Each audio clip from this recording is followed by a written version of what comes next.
do what thou wilt, and so mote be it, which is a magical phrase. And then it went to Zeppelin 4 with the symbols. Funny story, I was doing some research just last night, and boy, Jimmy's interviews are really interesting because depending on what the person asks, Jimmy will, I know he'll look at them kind of sideways, go, okay, what is this person going to bring upon me? This guy, he asked Jimmy about Zoso, the sigil or symbol. And I'm like, oh, no, Jimmy's going to get really pissy and start snapping at him, because he does that sometimes in interviews. And sure enough, Jimmy must have liked this guy, because the way he answered it was, and it was a very, a very oblique answer that went all over the place. And he said, look, it's the sigil that, or a symbol, that it was almost like a stamp, like craftsmen used back in the ancient times. They put their stamp or their, the stamp of their work that represented them. That's all he really said. And then at the end, Jimmy kind of laughed and he said, are you satisfied with that evasive answer? Right. And so Jimmy knew what he was doing. I was waiting for him to talk about it, and he just kept talking around the answer. And I'm like, oh, he's doing it again. And then he finally circled back and did that whole last thing with, hey, I did that on purpose. And the interviewer didn't probe further, which is good. No, it's interesting because I've seen him question that on French TV. He also did, I think, a Cambridge interview. So he knows all this stuff, but he doesn't explain it. But you explain in your book that Zoso symbol goes back to like Dragon Rouge, which is kind of like an old grimoire. Is that right? Yeah, yes, that's correct.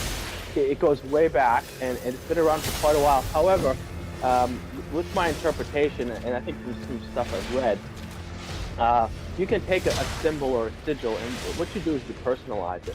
So you can take something that might have had a general representation, and then you personalize it by imbuing it through your thoughts and through your actions or whatever you want to practice magically.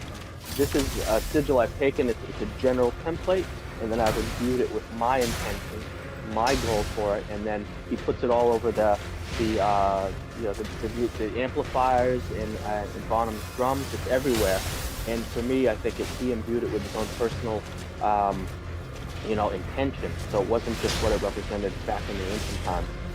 So he took that, but of course, he famously never told anyone what it meant to him. Supposedly, he told Robert Plant this when they were both drunk, and then Plant forgot. And then Plant asked him, hey, can you tell me what it meant? And he said, oh, why did I do that? We're both hammered, and I shouldn't have told you. So no, I'm not going to tell you. So from there, Jimmy's never told anybody what it meant to him, because I think it will deflate the magical power behind it. Right. So, and you talk about sigil magic in your book, and so what he's doing. I think in the Dragon Rouge, it was Zoso was corresponded to Saturn, so it may have been some kind of Saturn meaning, but who knows? But it definitely is very mysterious. But that wasn't the only thing that he really covered himself with. He had kind of a magic dragon outfit and all kinds of symbols on his clothes as well. Isn't that correct? Yes. And I think, and then one thing, and this is my theory. I mean, I really preface in the book, hey, look, this is my interpretation. Because Jimmy never talks, this is my take on it. And still some people will say, oh, this isn't true, you can't prove it. I said, look, I'm not trying to prove it. It's just an idea. And Jim, the only time Jimmy's ever mentioned anything at all about his magical practice was talismanic magic, which is using sigils and symbols. The only time, and I know the article, I found it. The only time he was very specific about his practice, and it was talismanic magic. So we know on record that Jimmy has said he does practice that, which can take many forms. So running with that, the dragons all over his suit, I think it was a form of magical protection.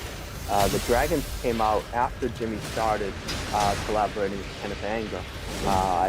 Jimmy's never commented on it, so I can't be proven wrong here. But my theory is that he put those dragons all over him to protect himself, because talismanic magic can protect you, deflect things, or it can draw good things to you. And there's the whole discussion around what's an